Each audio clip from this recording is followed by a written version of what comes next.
The man wey dem call 1 minute man for bed don do am again o. Rosy Meurer don file for divorce from Olakunle Churchill, and the reason go shock you. Tonto Dikeh dey laugh, internet dey burn, and Churchill dey post cryptic things for Instagram. Come make I break everything down from the beginning. For those of una wey just join us, make I give una quick history of this wahala triangle. Olakunle Churchill and Tonto Dikeh marry for 2015, but the marriage no last. By 2017, dem don separate, and it was messy. Tonto Dikeh go for interview with Daddy Freeze, and she tear Churchill into pieces. She reveal say Churchill na 1 minute man for bed.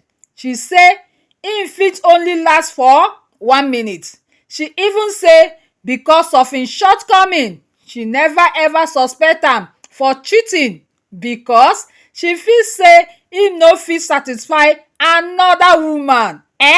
She also accuse am say im give am ST and D while dem dey married, and she call am fraudster and deadbeat father. Churchill no respond to am at all o. He just carry im face waka dey go im way, and who dey there to wipe im tears kwano? One Nollywood actress wey bin dey around dem, Rosy Meurer. But Rosy deny say she snatch Churchill from Tonto. She explain say when Churchill bin dey marry Tonto Dikeh, say im dey like a brother to her. Im support her career, and im dey take her and her siblings out. She say dem no dey date or knack for that time. She say the way you saw everything on the internet was the same way I saw it. Whether dem believe her or not, Churchill marry Rosy for 2021 after im divorce Tonto, and dem welcome 2 children together. Tonto dey outside, Rosy dey inside. Story have changed. Now fast forward to January 2026. Churchill and Tonto reconcile strictly for co-parenting their son Andre wey turn 10 years old. Churchill even put up billboard for Lekki Ikoyi bridge with im picture, Tonto picture, and King Andre picture. Billboard for Lagos bridge for im current wife to see every day. At first, Rosy try to carry herself with dignity. She come out say, I knew about the reunion even before it hit the internet, and I have been 100% in support.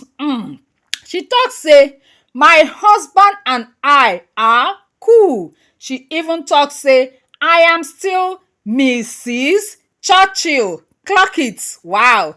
But something dey happen behind the scene wey Rosy no dey talk about, because from that birthday celebration, Churchill begin dey post Tonto and King Andre more and more. Their bonding videos, their pictures together, and e be like say Rosy para because her face e disappear from everywhere.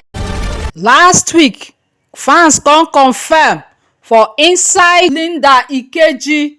Dem confirm her blog say Rosy Meurer don file for dissolution of their marriage on Monday 21st April 2026. And to confirm the gist, Churchill and Rosy don unfollow each other for Instagram.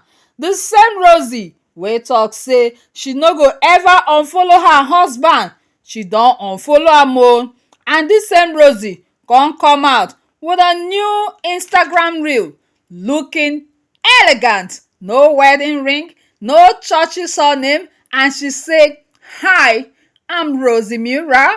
They say time away can either make you or break you. No Churchill, no Mrs.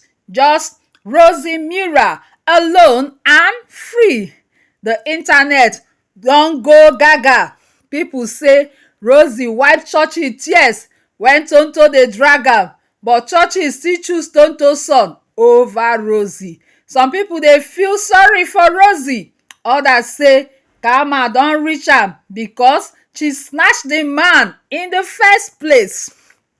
Churchill himself post video of King Andre bonding with his first daughter, and him write, "Watching my children love each other reaches a point of me I can't truly explain. It brings me a kind of peace that doesn't need validation. Blah blah blah. What they share is real and honest." Then one post again wey finish Rosy completely. Him say, "As a father, if I'm ever in a place where I have to pick between my kids or anyone or anything else, I'm picking my kids. Period. Period. The man you have chosen o." Now, where Tonto dey for all this? Abi, she dey enjoy herself?